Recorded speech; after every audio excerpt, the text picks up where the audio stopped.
Would re-electing Donald Trump destroy the American economy and the stock markets? Could it be a danger to the entire world? Find out in today's video. Hey everyone, welcome to Make Money From Home. Today, we're going to look at what would happen to the economy and stock markets if Donald Trump is re-elected. We'll also be covering some exclusive, unrevealed statistics and facts so you can understand the outcomes of different scenarios. So make sure you stay tuned till the end. And now, let's jump right into the video. Quickly, before we get started, it's important we understand the basics and fundamentals of what we'll be talking about. With one bound, U.S. President Donald Trump was free. With the expected display of naked partisanship, Senate Republicans, with the exception of Mitt Romney, abandoned their constitutionally mandated role as judges to Trump's alleged abuse of power. They have deferred the decision to the voters in November's presidential election. Mr. Trump will possess many advantages: passionate supporters, a united party, the Electoral College, and perhaps a healthy economy. His re-election seems probable. The most obvious reason why Mr. Trump might win again is because of the economy. Even by his standards, the State of the Union address earlier this year was a case of piled-on exaggerations. As Joseph Stiglitz, the Nobel laureate economist, has pointed out, the U.S. remains poor by the standards of its peers in salient aspects, notably life expectancy, employment ratios, and inequality. Moreover, output, employment, unemployment, and real wages are largely continuing post-crisis trends. Given the scale of the fiscal stimulus, which delivered huge and enduring structural fiscal deficits, this is no great achievement. Nevertheless, many Americans feel the economy is improving. This will surely play a big part in the coming election. If Mr. Trump wins, this victory could well be more significant than his first. For the American people to choose a classic demagogue twice could not be dismissed as an accident. It would be a decisive moment. The most obvious implication of a Trump victory would be a blow to liberal democracy in the U.S. The president believes he is above accountability or the law or Congress for what he does in office. He holds himself accountable only to the electorate. He believes, too, that appointed members of his administration, public servants, and the elected officials of his party all owe their loyalty to him and not to any higher cause. What do you think about this? So, could the economy continue with more Trump? Some online articles and professionals feel differently. The New York Times writes, "The conventional wisdom is that right off the bat, the stock market would fall precipitously." Simon Johnson, the Massachusetts Institute of Technology economist, feels that a continued Trump presidency would likely cause the stock market to crash and plunge the world into recession. He predicts that Mr. Trump's anti-trade policies would cause a sharp slowdown, much like the British are experiencing after their vote to exit the European Union. In explaining his prediction, Professor Johnson wrote that Europe's economy is so fragile that Trump's trade-led recession would tip Europe back into a full-blown recession, which would likely precipitate a serious banking crisis.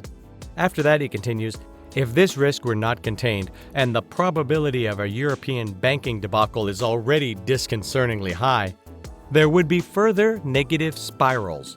Either way, the effects on emerging markets and all lower-income countries would be dramatic. Professor Johnson's views may be a bit dramatic, but to one degree or another, his view is shared by many Wall Street economists, from Citigroup to Goldman Sachs. Each cites a different set of reasons the markets will fall if Trump wins in November. But is this conventional wisdom right?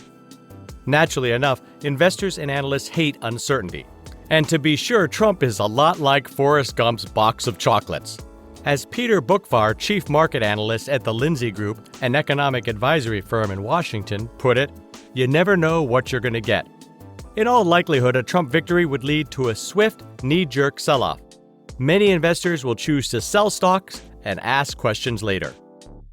But in the days and weeks after a Trump re-election victory, for investors who cull their portfolios carefully, the decision about buying and selling will be company by company, industry by industry, currency by currency, and so forth. In truth, it's impossible to predict how the markets would settle into a Trump's second term, despite the speculation on all sides. In all likelihood, it will take time for investors to truly make sense and do the math out of how his continued policies would affect the economy. Yes, the Mexican peso would most likely fall on fears of additional trade fights. Goldman Sachs says it could fall as much as 25%. Check out other videos for more details on Goldman Sachs.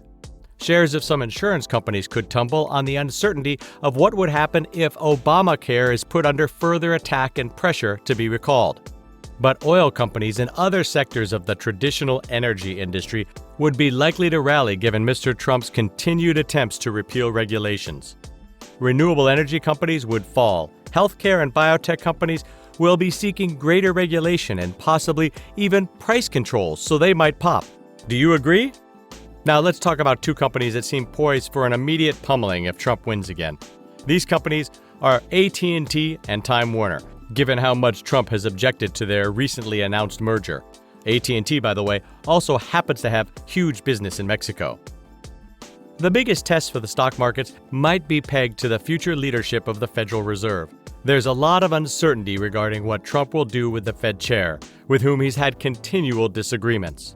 Goldman Sachs wrote in a note to clients, his criticisms of Fed policy are somewhat ambiguous. He has suggested rates have been left too low for too long, but he also warns of negative consequences of a rate hike.